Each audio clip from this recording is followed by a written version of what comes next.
Look at that. Mmm, mmm, mmm. That right there is heaven on a plate. Come with me because today we are about to make the best 4-cheese mac and cheese you've ever eaten. Let's get started. To start the cheese sauce for our 4-cheese mac and cheese, I'm gonna add to my pot 4 tablespoons of butter, and we're gonna let that melt. Let's grab a whisk. Once the butter is melted, I'm gonna add in my spices. So I'm gonna add in my salt, not too much salt because all the cheeses that we're using are very salty. Some black pepper, some onion powder, some garlic powder, some smoked paprika, and a dash of nutmeg. Anytime I make a white sauce or a bechamel, I always add nutmeg. It just gives it that little something something.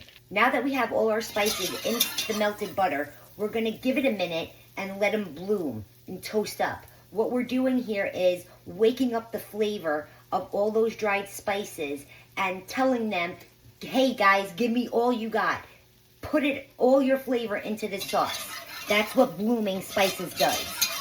And the same thing goes for dried herbs. So once that's in there for just under 30 seconds, I'm gonna add in a 1/4 cup of flour and mix that up. And now we're making our roux.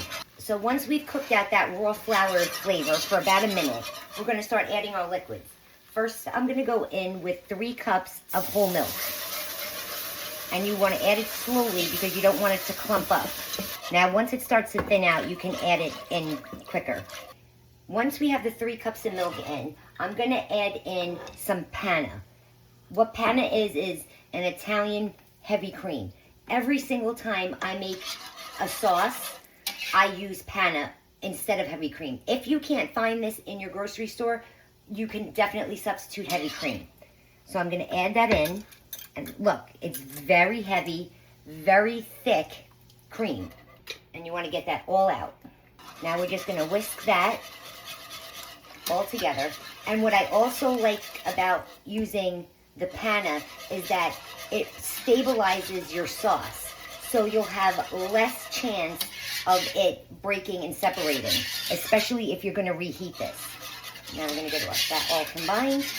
And in my opinion, it's not mac and cheese unless you're using evaporated milk. So 1 12-ounce can of evaporated milk goes in.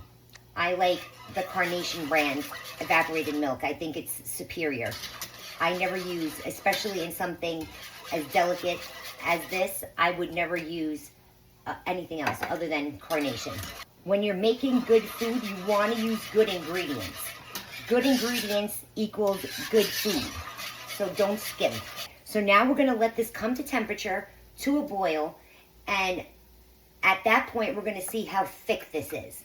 You're never going to know how thick your sauce is until it comes to a boil. That's when the roux is at its strongest. In the meantime, while our sauce is coming up to a boil, I'm gonna add in my pasta to my boiling water. I'm using Colavita Fusilli pasta. You can use any shape pasta you want, but I like to use a pasta that has a lot of ridges. I like to use a pasta that has a lot of ridges so that all of that sauce can get trapped into it. And this, I love Colavita pasta. It is my favorite pasta of all time.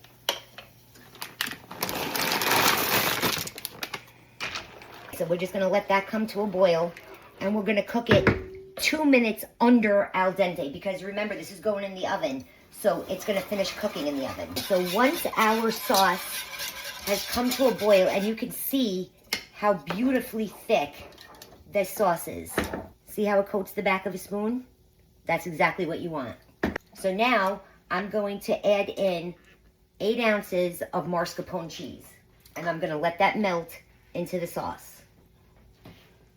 So for our 4 cheeses, I have some mozzarella cheese that I grated, whole milk mozzarella, and I'm gonna add about 1/4 of each of our cheeses with the heat off, and I'm gonna let the residual heat of the cream sauce melt the cheese. I have Fontina cheese, again, reserving some for the top. Get that in there, start mixing that around.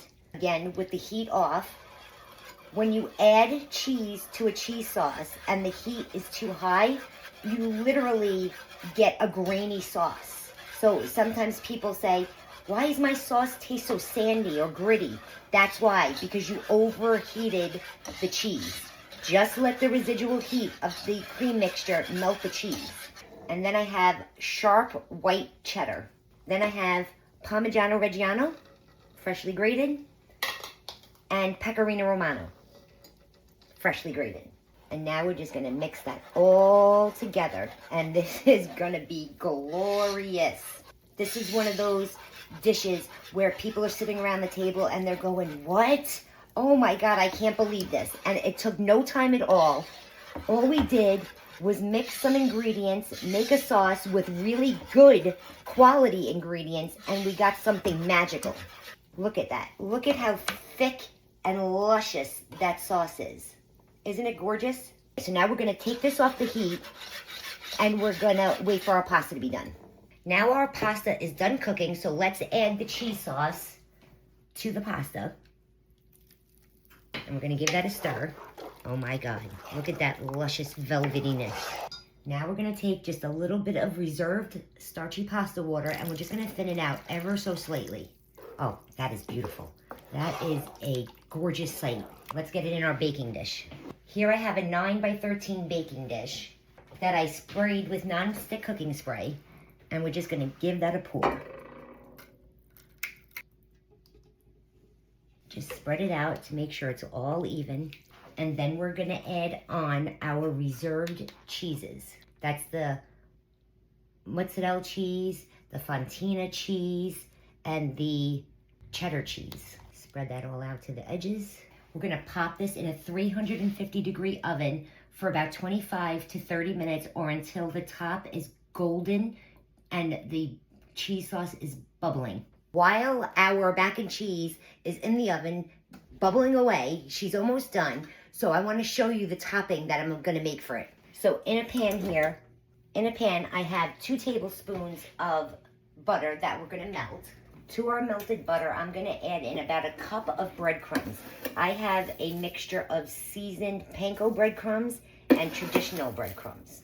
And then to the breadcrumbs, just about a tablespoon of sugar. That is going to balance out the richness of our mac and cheese. And it's going to be that sweet, salty, savory taste that we all love. And now we're just going to stir this around constantly, and we're going to toast the breadcrumbs until they're golden brown.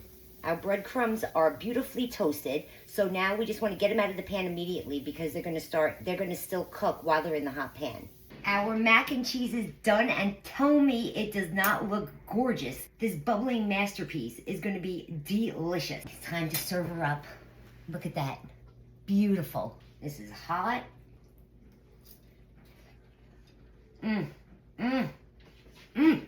That right there is heaven on a plate. Definitely heaven on a plate.